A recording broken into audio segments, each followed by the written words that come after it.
de la economía. ¿Sí? O sea, vos podrías decir, esos exportadores que te mostraba antes pesan un 5% en la torta argentina. Tienen el 5%, pero el 55% de los recursos naturales. Claro. O sea, para producir el 5% de los bienes necesitaron el 55% de los recursos naturales. Para producir el 95% que va al consumo local, usan 45%. ¿Qué interpretación le podemos dar a ese 55%? ¿Está bien? Estamos exportando. Y no hay relación con el precio. Porque es recurso natural. Por eso, comparado con otros países que... Sí, bueno, esto es, digamos, si agarras China, te da al revés, porque se está proveyendo de recursos naturales, Estados Unidos también, los nórdicos también. Y aparte te marca digamos, qué tanto generan esos recursos naturales. Digo, si usás el 55% de los bosques para tener el 5% de los dólares, estás reventando recursos naturales, digamos, para generar un 5%. Países ambientalistas que en realidad están importando esos recursos,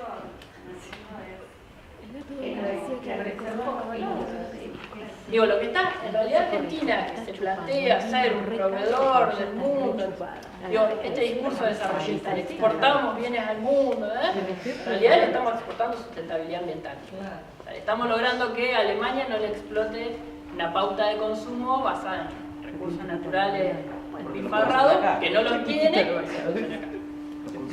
Por eso también es interesante ver que las empresas transnacionales son las que se vienen a explotar recursos naturales. Digo, hay una lógica no vienen acá a la Argentina para producir minería para vendérselo a los argentinos. No le importa, lo importante es proveer de minerales probablemente a los países de donde vienen, digo, son empresas, países centrales que básicamente se exportan recursos a países centrales. De alguna manera, si quieren en términos geopolíticos y demás, asegurarse desde países centrales la provisión de recursos naturales. el tema es que sean no renovables. Bueno, ahí es como una mezcla, digo, no está. De hecho, los no renovables es como más difícil calcularlo, entonces en realidad pesan más los renovables que los no renovables. Claro, también cabría la pregunta de si son contaminantes o no, porque vienen acá a buscar los contaminantes que están prohibidos. Esto no es la discusión, ni siquiera es la discusión de si contaminan. Esto es cuánto recurso natural usás. ¿Sí? La siguiente. Esta es más o menos el mismo esquema, cambia el periodo, por eso cambia la primera barrita, pero esto es en dólares. ¿Sí? En el periodo 95-2006, el 97% de los bienes que se producían era para consumo local, el 3% o 2% era para exportar. ¿Sí? Exportaciones netas de importación. La de la otra barra es la intensidad en agua, es decir, en millones de metros cúbicos, así que es la huella hídrica. Que lo que te muestra es la intensidad en agua, que la podés plantear tranquilamente como un recurso no renovable, en el sentido de que es muy escasa, de que digamos, ahí sí, si la contaminás, después no la podés usar, hay toda una serie de cuestiones. Pero lo que uno ve es que la intensidad, generaste mucho menos exportaciones en dólares en este periodo, ¿sí? Y muchísimo más consumo de agua. O sea que el perfil productivo de Argentina es intensivísimo en recursos naturales, pero mucho más intensivo en agua. Está usando del agua que se usa, casi el 60% es para las exportaciones y el 40% para el consumo local.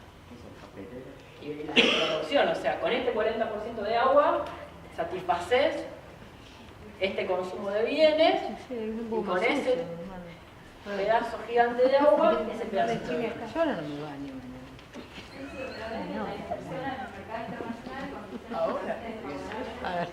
Sí, y que de hecho los precios internacionales te los profundizaron. Pues en realidad, ¿cómo lo digamos?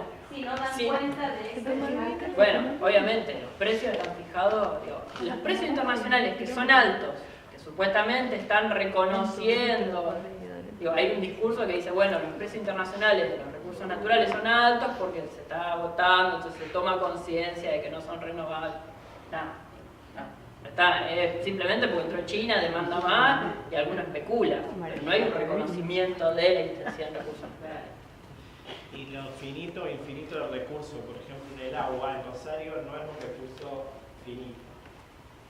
No es considerado finito por la cercanía con el río. Sí hay que hacer ahorro energético ahorro de agua por el gasto energético para la potabilización. Digo, para los que no se querían bañar y todo. La viña que votó. Porque yo siempre dije que realmente yo no puedo entender, era algo que nunca me pude explicar, cómo si tengo el Paraná y con toda esa agua dulce que se da al mar, me van a decir que yo fui de esa Claro, agua. pero solo sirve en una ciudad como la nuestra, porque haces 300 kilómetros más para el centro del país o menos, y el recurso es completamente finito. Hablo para nosotros. Igual medio que esto se muestra que en realidad, hagamos lo que hagamos, no movemos la perímetro. No, Las exportaciones son las que te mueven el... No, nada que ver con lo económico, Claro, sino no. con el recurso finito e infinito. Sí, obviamente. En el norte o en regiones donde hay poca lluvia y demás, totalmente escaso. Bien, ya me cambiaron la diapositiva. No, deja. Estábamos en el tema de estructura productiva, digo, una estructura productiva extranjerizada, donde las empresas transnacionales se metieron en recursos naturales, lo cual habla de reprimarización. Digo, veíamos que lo que se exporta o son recursos naturales o manufacturas básicas, ¿sí? Y que a su vez, digamos, esto es la tasa de empleo y desempleo, y empleo pleno, es decir, la línea roja es del total de la gente que está dispuesta o que está en edad de trabajar, la población económicamente activa. ¿Cuánta tiene empleo en la línea roja? ¿Cuánto tiene pleno empleo? Empleo pleno, en realidad. Es decir, trabaja 8 horas. O sea, el rojo sería como algún tipo de precariedad, 6 horas, organización laboral no completa. La línea amarilla, inserción laboral completa. ¿Sí? No es pleno empleo, es empleo pleno. La cantidad de horas. Sí, la cantidad de horas, digamos, el régimen, a lo mejor digamos, el empleo es simplemente trabajas 3 días, 4 días. El empleo pleno es la jornada más reglamentada de 5 horas, 8 horas, o bueno, 6 horas, según el sector. La sumatoria, digamos, en realidad están medio... En realidad los porcentajes se tienen que sumar. Es decir, si yo tengo en la hiper tenía el 32,2 de empleo pleno, tengo el 35,8 de empleo, me daría que el 70% más o menos, la sumatoria de los dos, es que el 70% de la población económicamente activa, es decir, en condiciones de trabajar, estaba trabajando. Algunos jornada completa, algunos subempleo, digamos. O sea, que no es tasa de desempleo ni tasa de... Lo que trata de mostrar es básicamente que a partir de 2002 hay un quiebre donde las tasas de empleo pleno o no pleno tienden a crecer, y de alguna manera el grado de o la cantidad de trabajadores ocupados respecto a la población crece. ¿Sí? Ahí empieza a haber una estructura productiva que empieza a generar más puestos de trabajo, esa es la idea. Igual en el 2009, para los amigos no clásicos neoliberales que dicen estamos llegando al pleno empleo, si uno suma el 41 más el 37, lo que tiene es el 78% de la gente que está en condiciones de trabajar, que está trabajando. Eso por supuesto una diferencia registrada o no registrada. No, digamos, Tiene, hay 100 personas que, digamos, que están en edad de trabajar y demás, hay 78 que están trabajando.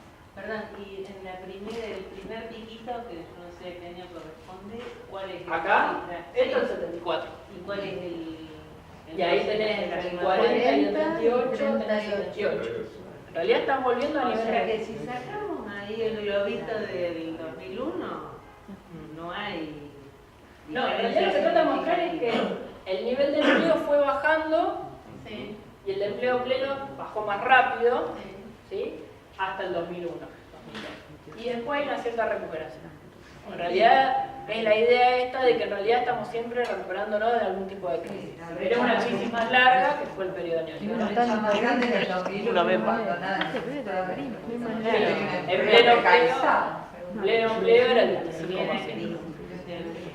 Digo, lo que trata de mostrar es que hay una recomposición, hay una mayor generación de empleo. Digo, la estructura productiva te genera más empleo, por lo menos que la década del 90, y el periodo neoliberal, ¿sí? En su conjunto, pero obviamente no termina de... Digo, no estamos ni cerca del pleno empleo.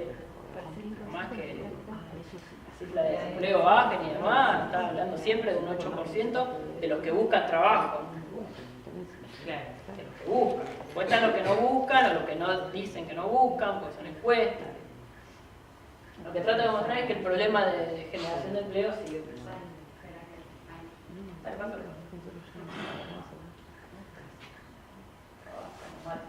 Bien, el tema de propuestas. Tantas pálidas. Vamos a ver qué. Bueno, un tema que surge siempre es inflación. ¿Qué hacemos con la inflación? ¿Qué hacemos con ella? En buena parte tiene que ver con el diagnóstico, con qué entiende o qué es lo que uno cree que genera inflación. Mi posición, totalmente discutible, y después de discutirla, es que básicamente, las explicaciones típicas no cierran. La emisión de dinero no puede generar inflación. Es un proceso que no tiene nada que ver con la formación de precios. Cuando uno, no sé quién tendrá un negocio, pero cuando uno fija un precio en un negocio, ¿lo fija porque se enteró cuánto dinero hay circulando en la economía? ¿O agarró el precio del costo, le sumó un margen de ganancia y ve si lo puede poner más caro o un poquito más bajo para venderlo? Cualquier formador de precio no está mirando las variables monetarias. De hecho, ni siquiera las grandes empresas, que uno podría decir, bueno, está bien, no lo hace el kiosquito de la esquina, pero Techin lo hace. Techin, cuando sale a decir, acá tenemos un problema inflacionario, el problema es que los salarios crecen. No dice, acá hay muchos billetes impresos, ni se queja. El problema es la evolución de los salarios para ellos. Entonces, para mí hay que sacarse de encima esa idea de que la emisión de dinero genera inflación. La emisión de dinero generará, cubrirá déficit, lo que sea, pero no genera inflación. No termino de encontrar el mecanismo como todos terminan sabiendo cuánto dinero se emitió, mágicamente sin saberlo. Cuando va a negociar un sindicato, ¿negocia porque se viene emitiendo más dinero? No, negocian porque los precios subieron, porque es la variable que podés observar. Acá es, la explicación que más me cierra es esta idea de que esto es 2001, es el punto de inicio, ¿sí? Lo que tenemos en la línea punteada de arriba es la productividad laboral, es decir, cuántas unidades físicas me genera cada trabajador promedio. La siguiente línea es el salario y la última es el costo salarial. Es decir, el salario es lo que percibe el trabajador, el costo salarial es cuánto le implica a la empresa teniendo en cuenta la productividad. Porque yo puedo estar pagándole un 20% más a un trabajador, el costo salarial en teoría aumenta un 20%, pero si logro que ese trabajador me produzca un 50% más, el costo real es menor. ¿Se entiende? Es el costo ajustado por productividad. No es el salario, más la carga patronal, sino es el salario en relación también a la productividad. Entonces lo que uno tiene básicamente, tomando 2001, que no es el mejor de los años, es simplemente tomar 2001, los salarios no eran altos, ni la productividad baja, ni nada por el estilo, es tomar un corte. Lo que uno tiene es que, post 2001 con la devaluación, la productividad, o sea la línea punteada de arriba, se mantiene, ¿sí? El salario real, el salario baja, el salario real que reciben los trabajadores baja, con lo cual el costo salarial termina siendo menor. Si los trabajadores me producen lo mismo o un poco más, y en términos reales su salario es más bajo, el costo de cada trabajador para la empresa es mucho más bajo. Ese costo, que también estamos tomando 2001 como referencia, no digo que era un costo altísimo ni nada por el estilo, pero bueno, ese costo laboral no se recupera prácticamente. La línea de abajo tiende a subir un poco, pero no llega ni a volver al nivel de 2001. Y lo que sí uno ve es que la productividad laboral, es decir, la evolución de la productividad laboral, es decir, cuánto en cada año es la productividad, lo que se logra aumentar esa productividad laboral o no, se va acercando con el salario. Es decir, a mí me suena, me cierra mucho más la explicación del proceso inflacionario como un proceso donde cuando las empresas empiezan a ver que los aumentos salariales empiezan ya a comer de alguna manera productividad, costo laboral, o comer o a aparentan empezar a comer tasa de ganancia, empieza el aumento de precios. Digo, por eso las empresas en el primer periodo permitían aumentos salariales por encima de los aumentos de precios, primero porque habían aumentado los precios en un shock 2002, los precios subieron muchísimo, después los salarios empiezan a crecer en términos reales, los precios que fijan las empresas no crecen al mismo ritmo, pero cuando esa discusión salarial empieza a tocar de alguna manera esta nueva tasa de ganancia, empieza como respuesta de las empresas los aumentos de precios. Entonces ahí entras en esta lógica que les decía de, si la empresa fija salario más tasa de ganancia, el precio, cada aumento salarial lo trato de trasladar a precio. Ese aumento de precio va a generar que el gremio, en la medida de lo posible, de lo que heredó de la década del 90, pues como ya no pudo negociar mejor en todo el primer periodo, trate de trasladar ese aumento de precio a salario. La empresa, ¿qué va a hacer? Automáticamente tratar de trasladar a precio. De hecho, cuando ya hay una dinámica inflacionaria es lo más cómodo para las empresas. Porque en realidad uno ya no empieza a cuestionar, digo, si el Carrefour me sube el 30% de un producto, uno le cuestiona que subió el precio. No, hasta tiende a naturalizarlo, porque en realidad uno dice, bueno, seguro que le aumentó los sueldos a los empleados. No creo que un 30% es mi hipótesis, pero bueno. Digo, pero empieza, cuando hay un proceso inflacionario de este tipo, ¿sí? También empieza a naturalizarse ese proceso inflacionario. Entonces uno no termina de cuestionar esos aumentos de precios. Me parece que el tema del dibujo de los índices inflacionarios, en realidad, lo más funcional que es a la estrategia de estas de aumento de precios. Digo, el Carrefour puede aumentar cualquier cosa y decir, mirá, la inflación real es del tanto. Digo, si el Carrefour aumenta, Montica en un momento me acuerdo, hubo un paro, no sé qué, porque decía que los costos, digamos, de la empresa aumentaron un 30%, por lo tanto tenían que aumentar un 30% la tarifa. ¿Cómo le discutía a Montica que los costos no crecieron un 30%?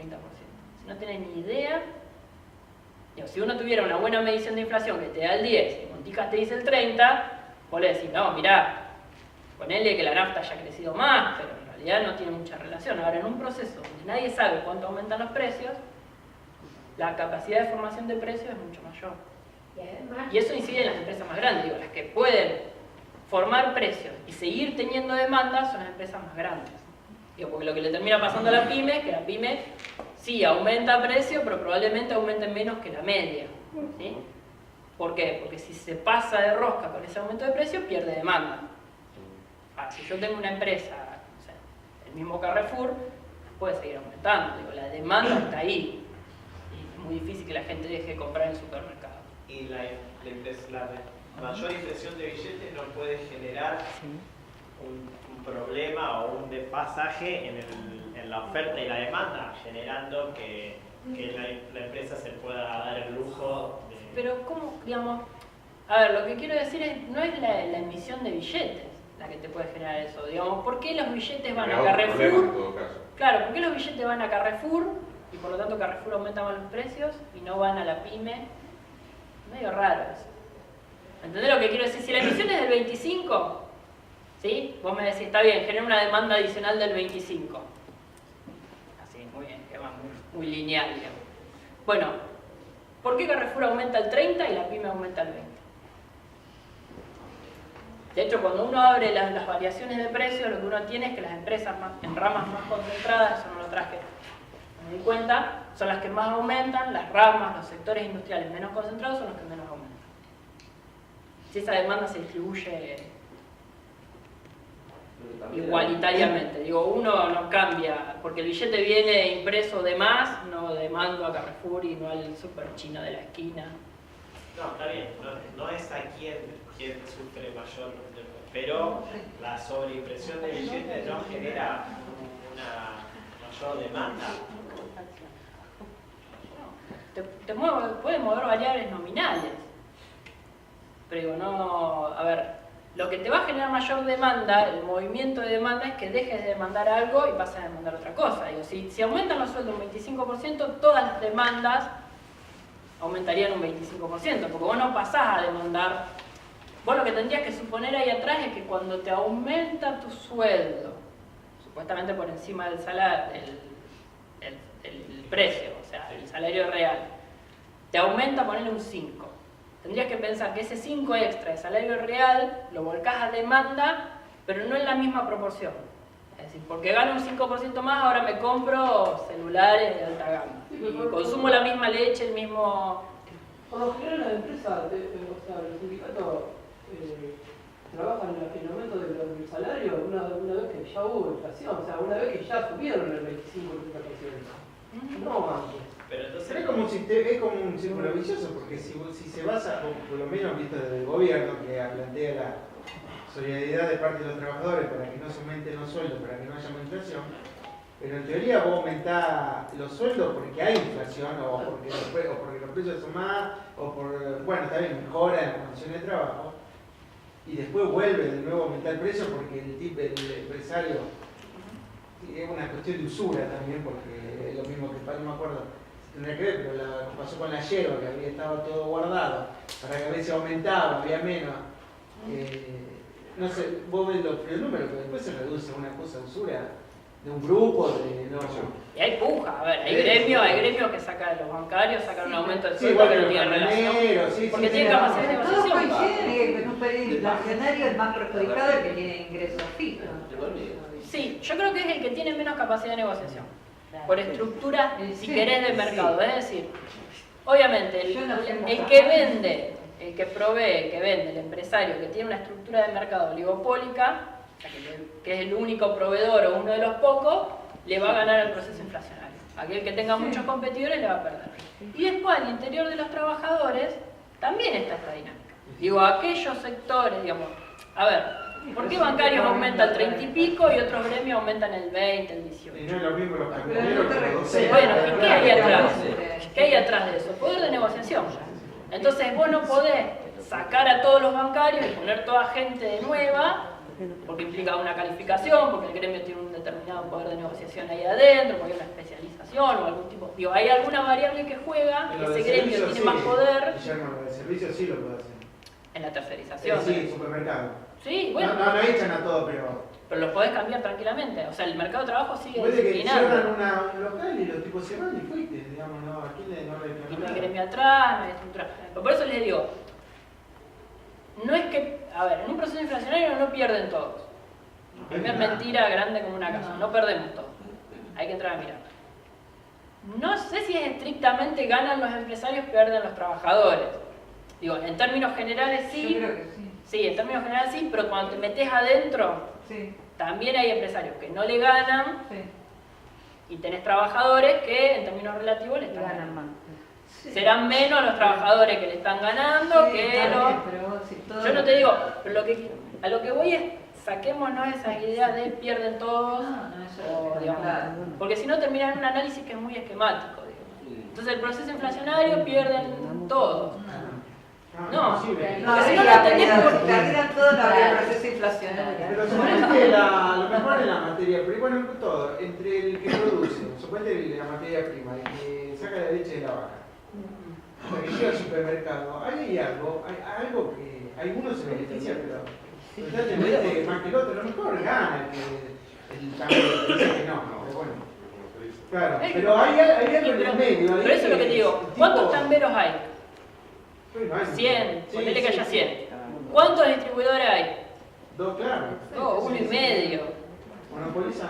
Entonces, obviamente, ¿quién va a ganar en ese proceso inflacionario? En ese puedo aumentar precio porque hasta está legitimado socialmente. Digo, la Serenísima aumenta el precio, pero uno no va a decir, che, ¿por qué aumentan los precios? Además que debe tener que ver con la demanda también. La Serenísima, por ejemplo, desde que apostó a hacer una propaganda de sus productos vinculados con la salud, porque vos ves el anonino, tenés un nieto, por ejemplo, que no tiene defensa, y tiene defensa más y te da ganas de salir a comprarlo.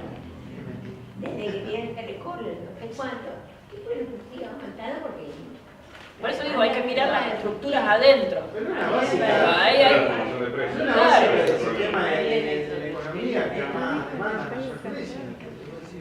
Sí, obviamente, pero por eso te digo, por eso también es lógico que haya un proceso inflacionario en el sentido de que hay una mayor demanda, pero para mí viene porque hay mayor actividad económica, no por mayor cantidad de billetes. Entonces podemos decir que cuando baja la rentabilidad de las empresas, fabricamos más billetes. Sí, no termino mi explicación. Yo creo que el proceso inflacionario está llevando a la emisión de billetes. Y no la emisión. Eso te estoy diciendo que, como vos, cuando vemos que la inflación se produce porque baja la rentabilidad de las empresas, es donde de eso deriva y que haya que producir mayor cantidad de billetes. Sí, de hecho, para mí la lógica del razonamiento es ese, porque es el proceso inflacionario que lleva a que el Estado empiece a tener déficit, porque ¿qué pasa? Las partidas de los ingresos no se actualizan al mismo ritmo que las partidas de los gastos, de los egresos, entonces el Estado entra en una lógica de... Vamos de nuevo. A ver, la relación emisión-inflación, a mi entender es, la emisión no es la que te genera inflación, la inflación está generada por otro lado. Digo, a ver, en el periodo de la década del 90 no había emisión, prácticamente uno diría, bueno, no había inflación, pero las empresas de servicios públicos sí servían los precios. Digo, las empresas de servicios públicos, el teléfono sí seguía subiendo cuando no había inflación, porque no había emisión. Entonces, ¿por qué había ese aumento de precios del teléfono, el fijo? Porque no tenías otra opción, porque era el único prestador, eran uno en el norte, el otro en el sur, el teléfono fijo era la única opción para comunicarte. Entonces, lo que me explica ese aumento de precios es más una formación de mercado que la emisión o no de dinero.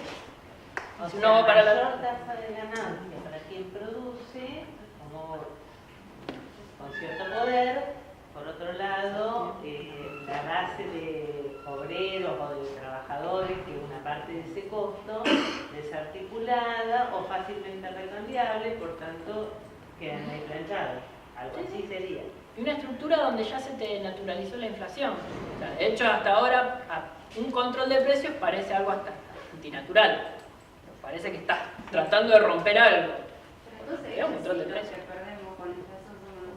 En términos generales sí, pero digo, adentro de los trabajadores, ojo, no es todo homogéneo. ¿Cuál es la discusión del ingreso? ¿Qué tramos pueden haber recuperado? Hay salarios reales que crecieron muy por encima. Hay salarios reales, empresas transnacionales, los trabajadores de empresas transnacionales crecieron por arriba de las empresas locales. No te digo, mirá los exponenciales que se van a la inflación.